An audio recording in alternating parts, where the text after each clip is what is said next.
The House of the Dragon is back. Is it good? Is it bad? Let's find out.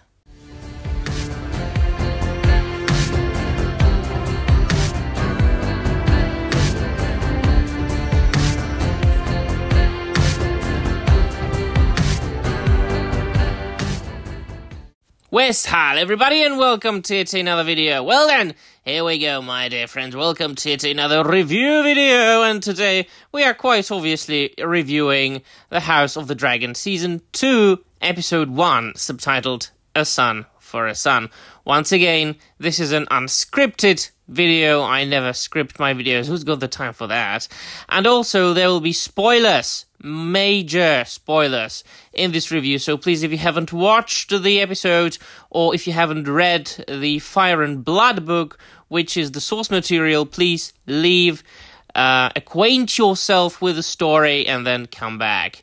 And so this was a little bit tougher for me because each and every single time I watch an adaptation of something, I need to remind myself of the source material. If I had previously read the source material, and if I hadn't quite clearly, I prefer to read the book first and then watch the show or the film. I have read The Fire and Blood, but I read it like years ago when it came out, and so there was a lot of reminding.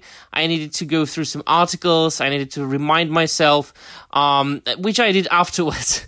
So I will be more or less reviewing this episode as, well, an episode on its own, not really comparing it with the source material, but we know that The Fire and Blood is not a narrative novel per se with dialogue, and it's not like A Song of Ice and Fire. It's more like a chronicle-like, an annal-like book, narrated from the point of view of multiple narrators. Very often one event is described through the eyes of multiple narrators, which of course makes the narrator unreliable, because certain events can, be described a little bit differently each and every single time or multiple times. However, an interesting difference that I spotted, first I need to say this episode was fantastic. I mean, I still need to keep in mind all the fantasy TV shows and fantasy films, the audiovisual media, as far as the fantasy genre that we have nowadays and that we have had in the last couple of years. And The House of the Dragon is quite superior in this case. And so I've got no problems with the performance of the actors, the cinematography, the editing, the overall production of the show. The quality is the same as it was in the first season.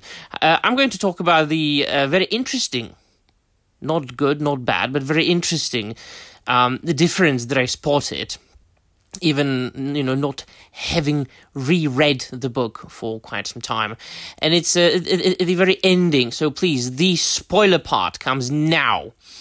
So we know that we are touching upon the Blood and Cheese storyline, which is, of course, the revenge storyline. After the unfortunate demise of Lucerys at the hands of one of the sons, Aemond, yeah.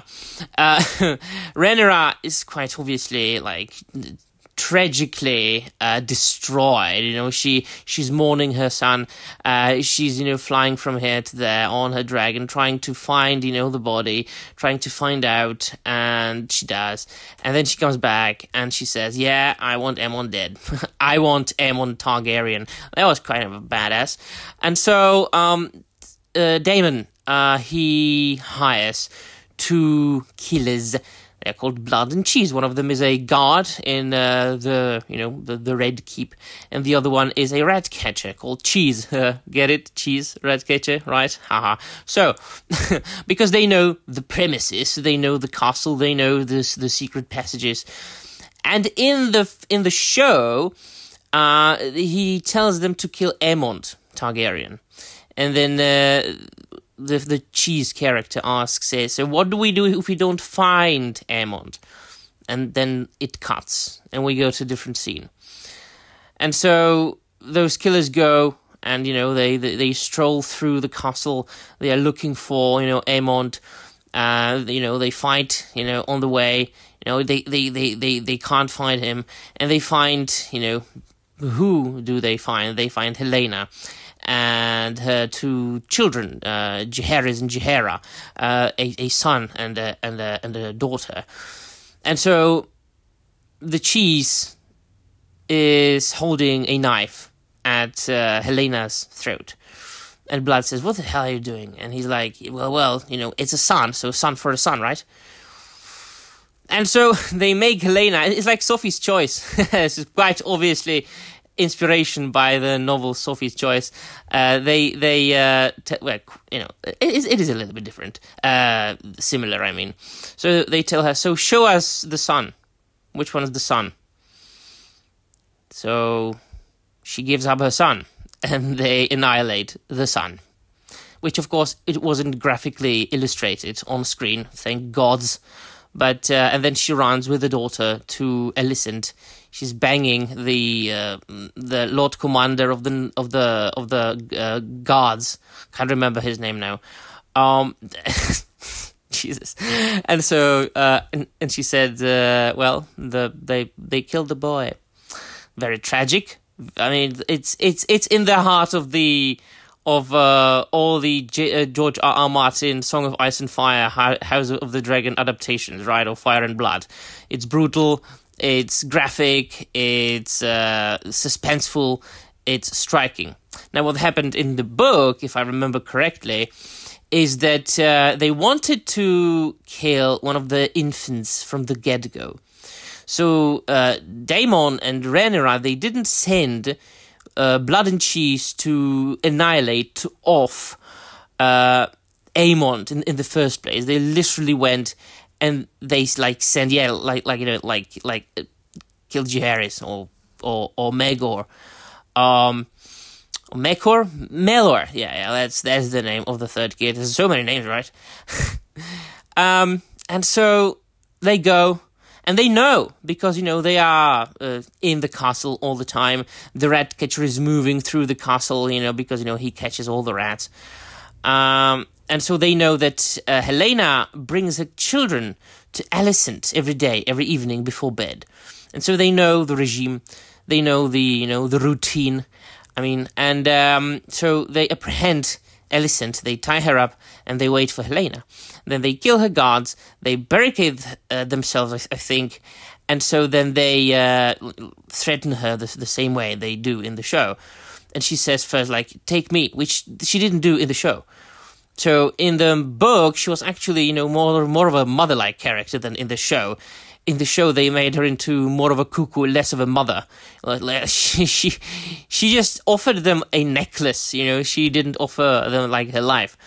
And they said, no, in the book now. I mean, they said, no, you'll give us the son or we will do something very naughty to you. I can't even use that word on YouTube.